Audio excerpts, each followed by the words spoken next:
Hello दोस्तों, आज मैं आपको अपने डाइजेस्टिव सिस्टम की वर्किंग के बारे में, उसकी खूबसूरती के बारे में बताने जा रहा हूँ। बहुत सिंपल सी भाषा में अगर आपने इस पूरी वीडियो को समझ लिया तो आपको पता चल जाएगा कि आज अपने डाइजेस्टिव सिस्टम की जो बीमारियां पैदा हो रही हैं वो क्यों पैदा हो रही हैं और इसको अभी ठीक करना क्यों ज़रूरी है। तो चलिए इस वीडियो को आप अंत तक देखिए। ये वीडियो हो सकता है आप मेरे वेबसाइट के ज़रिए देख रहे हो या आप यूट्यूब के। अगर आप यूट्यूब पे आप मेरी वीडियो को देख रहे हैं तो अगर आपको इस वीडियो को अच्छी लगे तो इसको शेयर करना मत भूलिए।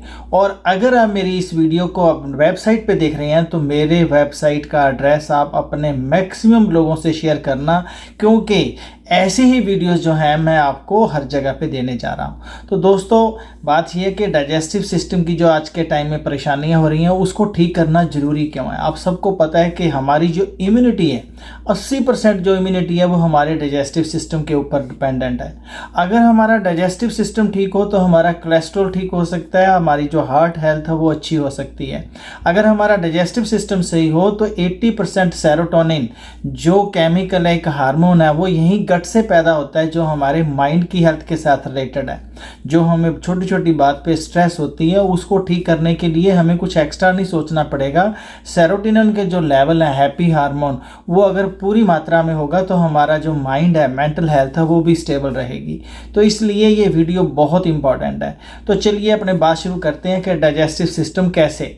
जो आप पिक्चर में देख रहे हैं, डाइजेस्टिव सिस्टम जो है वो हमारा माउथ से शुरू होकर एक फूड पाइप से होकर अपने स्टमक से होकर छोटी इंटेस्टाइन, बड़ी इंटेस्टाइन और बाद में एनस का पार्ट जो है ये कंप्लीट एक डाइजेस्टिव सिस्टम के अंदर आता है।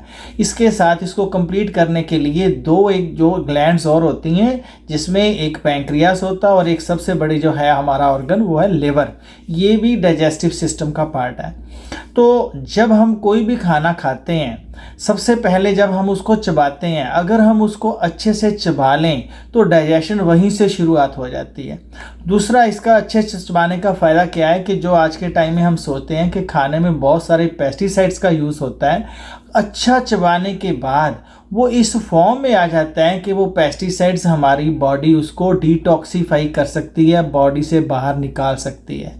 ये सारा काम जितने भी पशु हैं जब वो चारा लेते हैं उसके ऊपर भी पेस्टिसाइड यूज़ होता है, लेकिन वो पेस्टिसाइड्स उनकी बॉडी में अकोमोडेशन इतनी ज़्यादा नहीं होती, क्योंकि वो पेस्टिसाइड्स को या तो यूरिन के रास्ते या वो गोबर के रास्ते या वो दूध के रास्ते उनको बाहर निकाल देते हैं।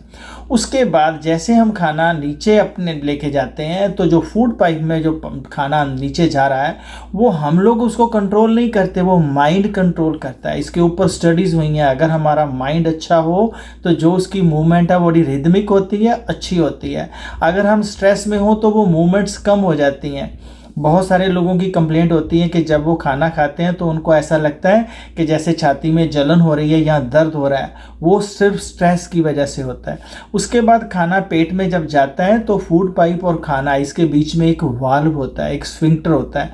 वो स्फिंक्टर का काम क्या है कि खाना नीचे तो जा सकता है पर ऊपर वापस नहीं आ सकता। ऐसे ही जो स्टमक है उसका दूसरा एंड जो छोटी आंत के साथ जुड़ा होता है वहाँ पर भी स्फिंक्टर होता है। तो ये देखिए खूबसूरती, देखिए कैसी है। इस जो है सारे सिस्टम में मैं आपको लास्ट में बताऊंगा। जो आज के टाइम में आर्टिफिशियल इंटेलिजेंस हमारा जो जिसको कहते हैं कि जो सिस्टम है वो इतनी ज़्यादा प्रोग्रेस कर रहा है आर्टिफिशियल इंटेलिजेंस की तरफ जो है हम लोग जा रहे हैं, लेकिन हमारी बॉडी तो पहले ही आर्टिफिशियल इंटेलिजेंस से ज़्यादा काम करती है।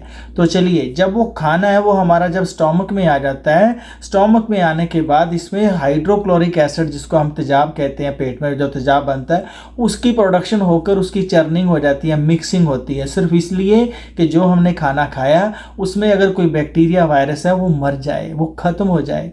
उसकी डाइजेशन अलग अलग लेवल पे शुरू हो जाती है। जैसे एक लेवल पे पहुंचता है ऑटोमेटिकली माइंड को मैसेज आता है और यही जो खाना है ये छोटी आंत में जाना शुरू होता है। लेकिन दोस्तों देखिए कि अगर वो जितना एसिडिक होता है, अगर वो छोटी आंत में जाएगा तो क्या है, बॉडी में एसिड जो है अब्जॉर्ब हो जाएगा और ब्लड की पीएच कम होने की वजह से बहुत सारी बीमारियां पैदा हो सकती हैं। इसलिए उसको काउंटरैक्ट करने के लिए एक एक नहीं तीन जूसेस हैं जो उसको जल्दी से जल्दी अल्कलाइन कर देते हैं। एक तो लिवर से बाइल आता है, पैंक्रियास का जूस होता है और साथ में इंटेस्टाइन का जूस होता है। ये तीनों जूस मिला के उसकी जो एसिडिक पीएच है उसको अल्कलाइन कर देते हैं। तो वो जो फूड जो अपना फूड है हमारा वो छोटी इंटेस्टाइन में पूरी में घूमता है। वो उस जब जब वो पूरी इंटेस्टाइन में जाता है, उसकी मूवमेंट्स के साथ डाइजेशन भी होती है, अब्जॉर्प्शन भी होती है। मतलब जो खाना है वो हजम भी होता है, और वही खाने का पार्ट जो हमारे ब्लड में जाना चाहिए, हमारे वाइटामिन्स, मिनरल्स, प्रोटीन्स, फैट्स, ये सारे के सारे हमारे ब्लड में चले जाते हैं।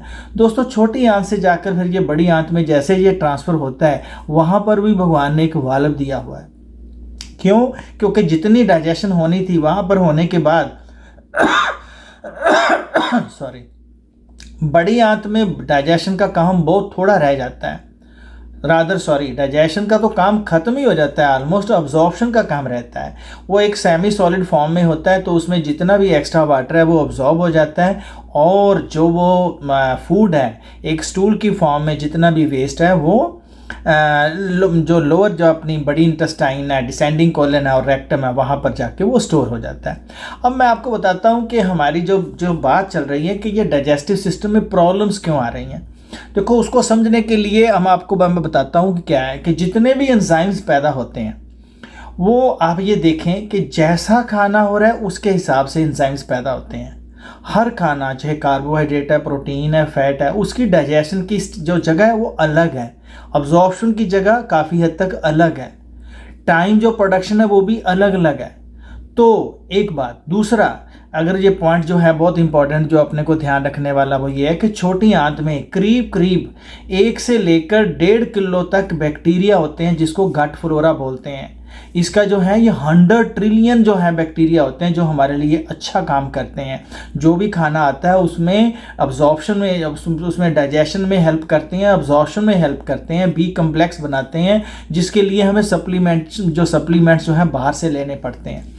ये जो बैक्टीरिया है, ये जो गट फ्लोरा है, अगर ये ठीक ठाक रहें, हमारे जूसेस टाइम पे मिलते रहें, खाना टाइम से जो है जो राइट कम्बिनेशन में जाता रहे, तो हमें कोई परेशानी नहीं आती। जो खाना है वो हमें पूरी न्यूट्रिशन देता है, हमें सेरोटोनिन लेवल जो है अच्छे रहते हैं, हमारा पेट जब साफ होता है डिटॉक्सिफिकेशन का काम होता है, और हमारी सारी बॉडी ठीक ठाक रहती है।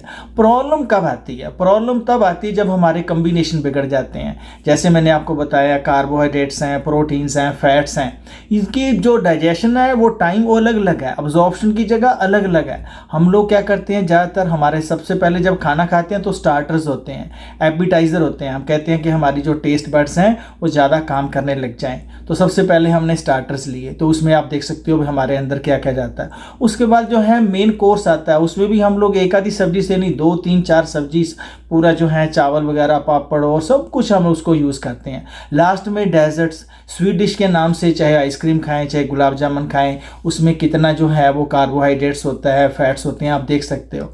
तो मैं आपको कहना क्या चाहता हूँ कि जब हमारा रूटीन खाने का ये होता है, ये कैसे कैसे मैं आपको एग्जांपल देता हूँ।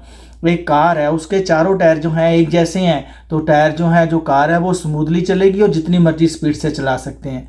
अगर मान लो हमारे पास कोई कार ऐसी हो जिसके जो चारों टायर्स हैं, उसका जो रिम है वो अलग अलग हो, उसका सरकमफ्रेंस जो है अलग अलग हो, साइज़ उसका अलग अलग हो, क्या वो गाड़ी चल पाएगी? बिल्कुल। हमारा खाना जो है वो इसी तरीके से हमारे डाइजेस्टिव सिस्टम के ऊपर एक लोड का काम करता है। तभी जो है बहुत सारे लोगों को पेट में गैस बनती है, इंडाइजेशन होती है, कॉन्स्टिपेशन रहती है।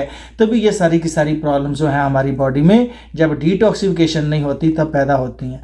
दूसरी बात जो मैंने अब आपको गट फ्लोरा की बात बताई, ये जो गट फ्लोरा है, इसको अगर इसकी पूरी खुराक मिल जाए, ये अपने आप काम करता है, हमें कुछ नहीं करना पड़ता। बॉडी खुद इटसेल्फ अपने आप सभी फंक्शंस टाइम पे अपने आप करती है। वो जो गट फ्लोरा है उसकी खुराक क्या है? उसकी खुराक है इनसॉल्युबल फाइबर्स। सॉल्युबल और इनसॉल्युबल दोनों ही जो फाइबर्स हैं वो कैसे हैं? वो हमारे फ्रूट्स में, सब्जियों में होते हैं। दोस्तों, अगर हमारे खाने में एक मील ऐसा हो जिसमें फ्रूट्स और सब्जियां हमारे उसमें पूरा का पूरा मील हो, तो ये जो गट फ्लोरा है ये अपने आप फ्लोरिश करता रहता है और हमें और बहुत सारी प्रॉब्लम से ऑटोमेटिकली छुटकारा मिल जाता है। तो यहाँ मैं आशा करता हूँ कि आपको काफ़ी हद तक मैंने समझा दिया कि किस तरीके से। अब मैं नटशेल में आपको बताता हूँ कि अगर हमारा खाना राइट कम्बिनेशन में हो, राइट टाइम पे खाएं, नो डाउट माइंड का बहुत बड़ा रोल है। माइंड की रिलैक्सेशन के लिए मैं आपको अलग से एक वीडियो बना के दूंगा कि माइंड की रिलैक्सेशन, जो एंग्जाइटी है, स्ट्रेस है, डिप्रेशन है, वो किस तरीके से आ रहा है और हम उसको कैसे ठीक करें।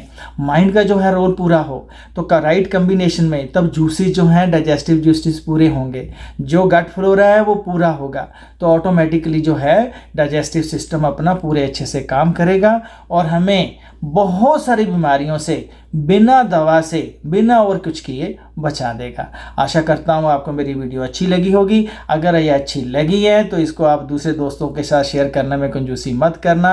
अगर आप, जैसे मैंने आपको स्टार्टिंग में बताया था, ये वीडियो आप मेरी YouTube पे देख रहे हैं तो शेयर जरूर करना। अगर ये वीडियो आप मेरे वेबसाइट पे देख रहे हैं तो मेरे वेबसाइट का जो एड्रेस है bhuvaneshclinic.com को आप दूसरे दोस्तों के साथ जरूर शेयर करना, क्योंकि ऐसी ही वीडियोस बहुत सिंप्लीफाइड वे में मैं आपको हर सिस्टम के लिए बताने जा रहा हूँ।